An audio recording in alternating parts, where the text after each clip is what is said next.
लेकिन आप भी डट के लड़ रही हैं। आपके रैलीज में, आपको रैलीज में रोका गया, आप हम पे जानलेवा हमला हुआ। जानलेवा हमला हुआ और हमारे दो जो कार्यकर्ता है वो सीरियसली इंजर हो गए। गालियां दी जा रही है, गाली गलौज किया जा रहा है, यहाँ तक कि कहा जा रहा है कि इसे जो है जिस मंदिर में जाती है उसको साफ करना चाहिए पीछे से। किस मतलब सोच नहीं सकता। तो नेगेटिव कैंपेन यहाँ अफेक्ट कर रहा है या आप पूरी ताकत से लड़ रहे हैं? बिकॉज वो कहते हैं everything is fair in love and war. ये वॉर है एक तरह से। तो हम तो कैंपेन कर रहे हैं हमारे ओपोनेंट के खिलाफ।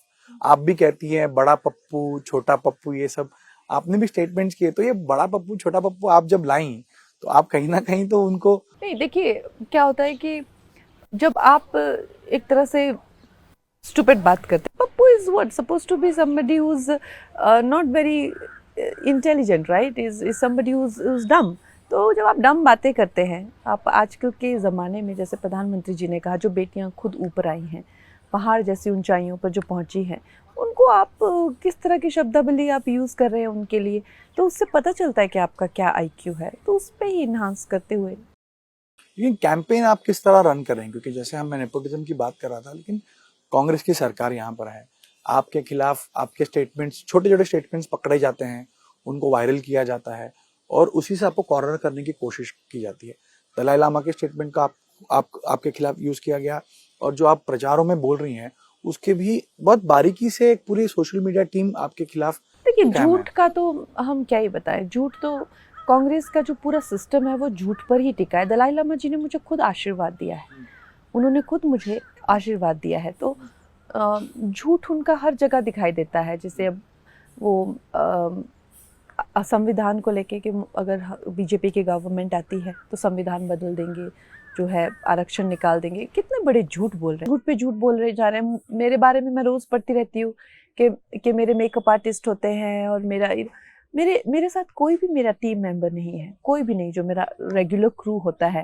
वो लोग मतलब hair makeup charge comes to 1.5 lakh, इतना वो लोग चार्ज करते हैं। वो लोग कहाँ यहाँ मेरे साथ धक्के खाएंगे? और हम लोग तो ऐसी ऐसी जगह पर जाते हैं जहाँ तक गाड़ियाँ नहीं जाती हैं। तो ये इस तरह की कुछ भी एक, कई बार तो कहते हैं कि मेरा पानी पेरिस से आता है, मुझे पानी जो है पीने के लिए पेरिस से पानी मंगाते हैं, मैं यहाँ पे पानी नहीं पीती। तो बेसिकली साधारण लोगों को जो है कुछ कुछ अजीब अजीब बातें बता के मुझे जो है वो एक तरह से एक एलियन एंटिटी बनाने की कोशिश की जा रही है। क्या लोग इसको एक्सेप्ट कर रहे हैं जब आप फील? बिल्कुल भी नहीं, बिल्कुल भी नहीं। मतलब लोग बहुत शार्प होते हैं, हिमाचली लोग बहुत शार्प हैं। कंस्टिट्यूएंसी में मेरे 2 घर हैं, एक तो मेरे माता पिता का घर और मनाली में मेरा अपना घर है।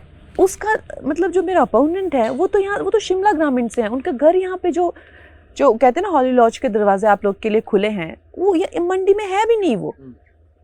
सो आप देख लीजिए कि मतलब किस तरह से लोगों को गुमराह किया जा रहा है। मुझे बता रहे हैं कि I am a foreign entity और वो यहाँ का लोकल है।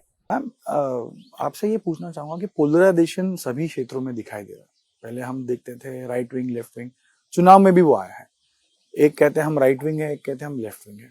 आप राम मंदिर का मुद्दा उपस्थित करती हैं, वो लोगों को डराते हैं कि अगर ये आएंगे तो संविधान खतरे में आएगा, मुस्लिमों पर अत्याचार होगा। सेक्युलर वोट्स और हिंदू वोट्स, हिंदुत्व यहाँ पे, ये कैंपेन पूरे देश में चल रहा है। आज मोदी जी भी आए तो उन्होंने वही बात की कि कांग्रेस अगर आती है तो राम मंदिर को वापस बंद करने की कोशिश उनकी होगी। ये कैंपेन आप रन कर रही है, लोग कितना अपीज हो रहे हैं लोगों को? क्या ये कैंपेन, ये मुद्दे चल रहे हैं या वो विकास की बात करना चाहते हैं? देखिए, विकास जो है हमारा जो मेन एजेंडा है वो विकास है।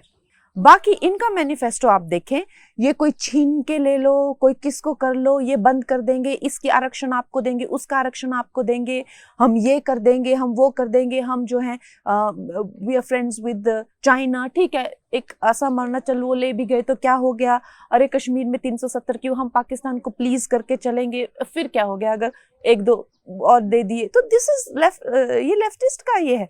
ये तो मैं कहती हूँ कि एक तरह से विलन है, ये इस देश के विलन है ये। और इन लोगों ने जो है हमारे जो संपूर्ण एक जनरेशन है उसको खराब कर दिया है। लेकिन वो तो कहते हैं ना कि हम तो प्यार की राजनीति करते हैं, भाजपा मोदी जी नफरत की राजनीति करते हैं। नहीं, प्यार की राजनीति, हाँ, प्यार की राजनीति, देश के दुश्मनों के साथ प्यार, समझे आप? और किसके साथ वो प्यार दिखा? रामलला के साथ तो नहीं दिखा रहे, रामलला के भक्तों के साथ तो नहीं दिखा रहे। ये देश की जो संस्कृति, जो आप सनातन संस्कृति कहते हैं, वो essentially the base of that is Shri Ram ना। सनातन का जो बेस है वो श्री राम है। तो उनके साथ, उनके भक्तों के साथ तो प्यार नहीं दिखा रहे, प्यार दिखा रहे हैं वो हमारे दुश्मनों के साथ प्यार दिखा रहे हैं। राहुल गांधी ने यात्रा निकाली, वो बड़े कॉन्फिडेंट हैं कि ये न्याय यात्रा जो हमने 2 फेजेस में निकाली थी उसका परिणाम देश में होगा और इस बार मोदी सरकार वापस नहीं आ रही। वहीं आपका कहना है कि पंडित जवाहरलाल नेहरू के बाद तीसरी बार लगातार अगर कोई देश के प्रधानमंत्री बन सकते हैं तो मोदी जी हैं।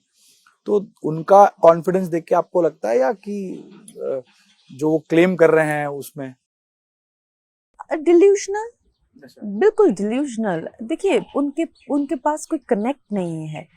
वो एक फैंसी स्कूलों में जाकर जो है किताबों में उन्होंने पढ़ा है गरीबी के बारे में। वो वैसे लोग नहीं होते, जब मैं भारत आया तो मैंने देखा यहाँ पे इतना गरीबी, मैंने देखा, फिर मैंने स्टडी किया।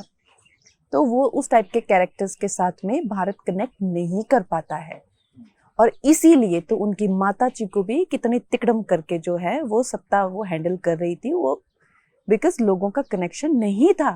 आप पावर प्ले कर रहे हैं, आपको सिंपैथी एक मिल रही है क्योंकि जो भी दुर्घटनाएं हुए हैं उसके करके, लेकिन वो कब फोरफ्रंट पे कब आ सकी वो आप मुझे बताइए। उसी तरह से राहुल जो हैं वो फॉरेनर हैं, वो हमेशा फॉरेनर ही रहेंगे, उनके साथ में वो कनेक्ट नहीं हो सकता देश का। उसके साथ में भी मैं ये ज़रूर कहूँगी कि मैं ऐसे भी फॉरेनर्स को जानती हूँ जो मैं इटली में मिलती हूँ, मैं बनारस में मिलती हूँ, मैं हर जगह देखती हूँ। उन्होंने सनातन संस्कृति और सभ्यता को इतनी खूबसूरती से, खासकर हरे रामा हरे कृष्णा के आप लोगों को देखेंगे, इतनी खूबसूरती से अपनाया है।